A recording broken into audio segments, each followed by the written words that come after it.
Hello বন্ধুরা, welcome to our channel Bong sports আড্ডা। নিয়ে চলে এলাম আরও একটা আপডেটেড ভিডিও। এই ভিডিওটাই রয়েছে মোহনবাগান সুপার জায়ান্ট এবং কেবিএফসি কে নিয়ে বড় একটা ব্রেকিং আপডেট। তাই ভিডিওটা স্কিপ না করে সম্পূর্ণ দেখার অনুরোধ রইল। তাহলে ভিডিওটা শুরু করা যাক।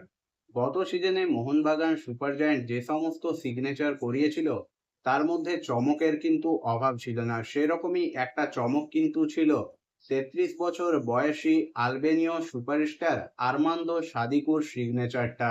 এই সিগনেচারটা কিন্তু মোহনবাগান সুপার জায়ান্টের অন্যতম একটা চমক বলা যেতে পারে।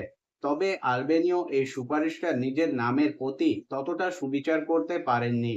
মোহনবাগান সুপার জায়ান্টের জার্সিতে গত সিজনটা তার কিন্তু ভালো মন্দতে কেটেছে। খুব একটা যে ভালো পারফরমেন্স তার তরফ থেকে এসছে সেটাও বলা যাবে না। তবে মোটামুটি একটা পারফরমেন্স তিনি মোহনবাগানের জার্সিতে করেছিলেন এবং এই সিজন শুরু হওয়ার সাথে সাথেই তাকে রিলিজ করা বা তার দলবদলের একটা জল্পনা কিন্তু শুরু হয়েছিল। শোনা যাচ্ছিল যে তাকে নেওয়ার ব্যাপারে আগ্রহী পাঞ্জাব এফসি। এমনকি বেশ কিছুদিন আগে যে আপডেটটা বেরিয়ে এসেছিল তাতে শোনা যাচ্ছিল আলবেনীয় এই তারকাকে ডুরান্ড কাপ পর্যন্ত রেখে দিতে পারে মোহনবাগান সুপার জায়ান্ট ম্যানেজমেন্ট।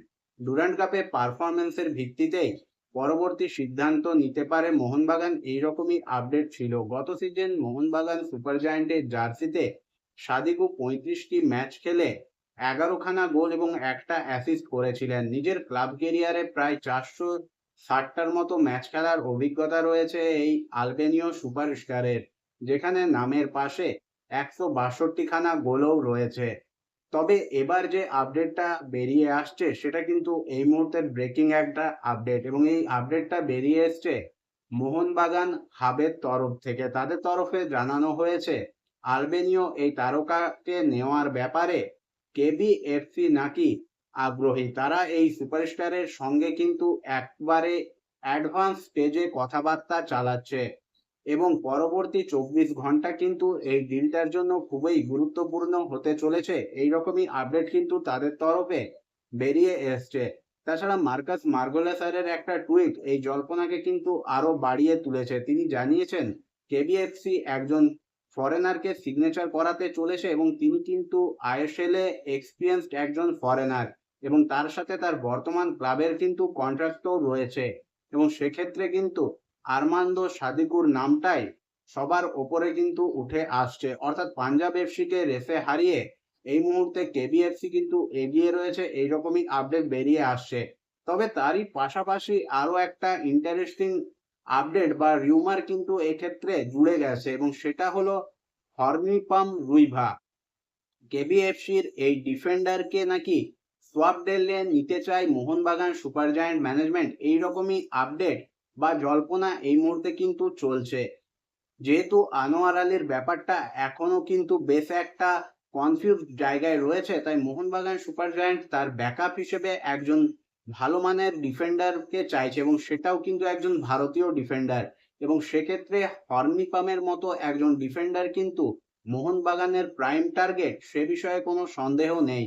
তবে তাকে যে কেবিএফসি এমনিতেই ছাড়বে না বা ট্রান্সফার ফি দিয়েও ছাড়া যে খুব একটা সহজ হবে না সে কথা বলাই যায় এবং সেক্ষেত্রেই কিন্তু এই সোয়াপ ডিলের ব্যাপারটা এসে দাঁড়াচ্ছে, যেখানে মোহনবাগান সুপার জায়ান্ট আর্মান্দো সাদিকুকে পাঠাবে কেবিএফসি তে এবং কেবিএফসি থেকে তারা নিয়ে আসবে তাদের ডিফেন্ডার হর্মি পামকে, যেটা কিন্তু গত সিজনে আমরা দেখেছিলাম শাহাল আব্দুল সামাদ এবং প্রীতম কোটালের ডিলের ক্ষেত্রে। প্রীতম কোটালকে মোহনবাগান ছেড়ে দিয়েছিল এবং নিয়ে এসেছিল শাহাল আব্দুল সামাদকে। বন্ধুরা, এই ডিলটা সম্পর্কে তোমাদের কি মতামত? তোমাদের কি মনে হয় মোহনবাগান সুপার জায়ান্ট কি আর্মান্দো সাদিকুর সঙ্গে সোয়াপ ডিলে হর্মিপামকে নিয়ে আসবে, নাকি মোহনবাগান সুপার জায়ান্ট অন্য কোনো প্লেয়ার টার্গেট করবে বা হর্মিপামকেই ট্রান্সফার ফি দিয়ে নেবে? অবশ্যই তোমাদের মতামত তোমরা কমেন্ট করে জানিও। এর পাশাপাশি কিন্তু আরো একটা আপডেট এই মুহূর্তে বেরিয়ে আসছে এবং সেই আপডেটটা হলো জিকসন সিংকে নিয়ে। হ্যাঁ, কেবিএফসির এই তারকাকে নিয়ে জল্পনার কিন্তু শেষ নেই। এই মুহূর্তে ভারতের ডিফেন্সিভ মিডফিল্ডারদের মধ্যে অন্যতম সেরা একজন মিডফিল্ডার।